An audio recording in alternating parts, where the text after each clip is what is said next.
name is Daliah Saper from Saper Law. I'm here with Barry Moltz, Mr. Business Advisor Extraordinaire, author, and business coach, really. How would you describe yourself, Barry?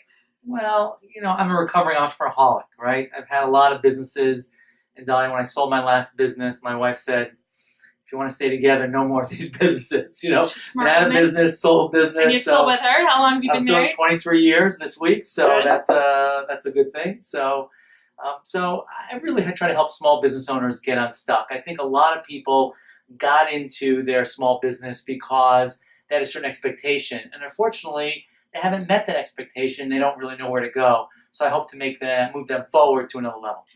Walk me through the process. A business owner is struggling. They call Barry. How do you help them? Well, first we have to determine where they're stuck, and most people are stuck around a handful of things. First of all, they can't keep the customers. They can't find new customers. They got a problem with cash flow because they don't know how to read their financial statements. They don't know how to build a team that lasts. They don't know what this thing called social media is. And finally, usually they're busy, but strangely enough, they're not getting anything done. So that's usually the 5 areas. So what is the process? Do you go to the business? Do you spend time with the business owner?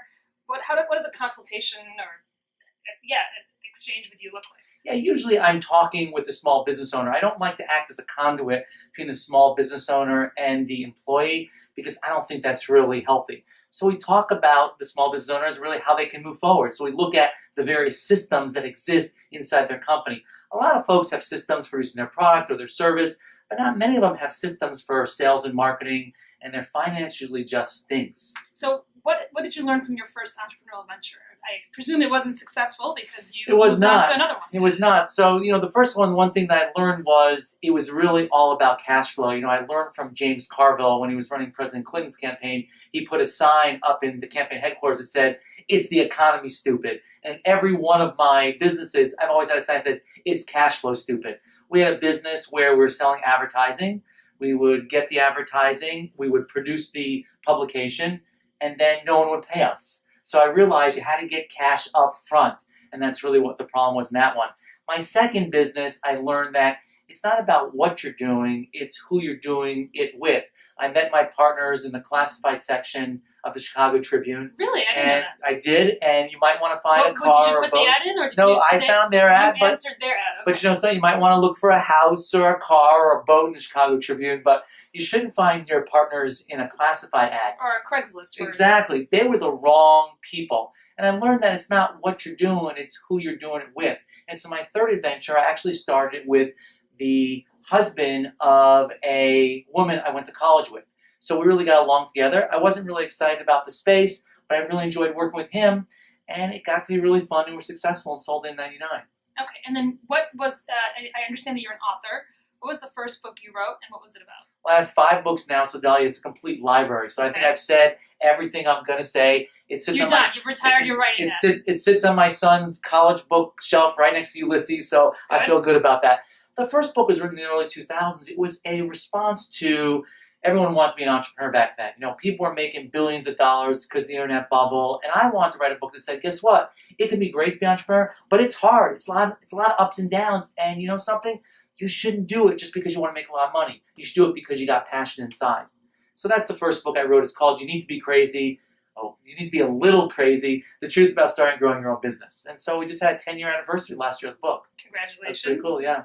What's the nature of your relationship for an entrepreneur? Entrepreneurs, do you ever talk about the struggles entrepreneurs have in their relationships because they're so focused on what they're doing? I do. Chapter 3, I talk about how difficult it is to be married or to date an entrepreneur. In fact, the first book I dedicate to my wife, Sarah, who I said stood against me, even against her better judgment.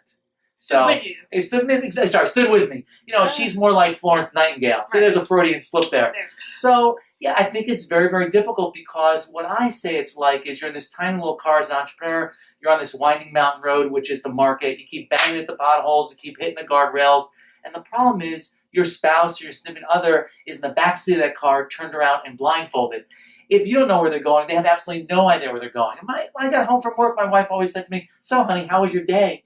And Daliah, I didn't want to answer her because I don't want to relive all the ups and downs that happened during that day. How should business owners separate work and family and leisure? Is there a great way to do that now that we're all connected on our phones? I don't believe you should separate them together. I think you have to figure out how to live one peaceful life. I think we live in a 24/7 world. It's going to enter. The question is, how much do you want to share with your significant other and how much don't you? I think you should share the big things, but I don't think you should share every single up and down. And the most important thing is, when you're with people away from work, try to really be with them and, put all that other stuff away. So there should be some parts in your life where your smartphone doesn't enter. For me, it doesn't enter my bedroom, right? And that doesn't help when my wife looks on her smartphone. It doesn't enter the gym or the karate studio or something like that. You just got to decide, or when you go on vacation. It's really good advice. Now, you speak a lot. I do. What types of organizations are you in front of on a regular basis? Well, I do a lot of work for large corporations that small business owners are their target market. They want to sell stuff to small business owner,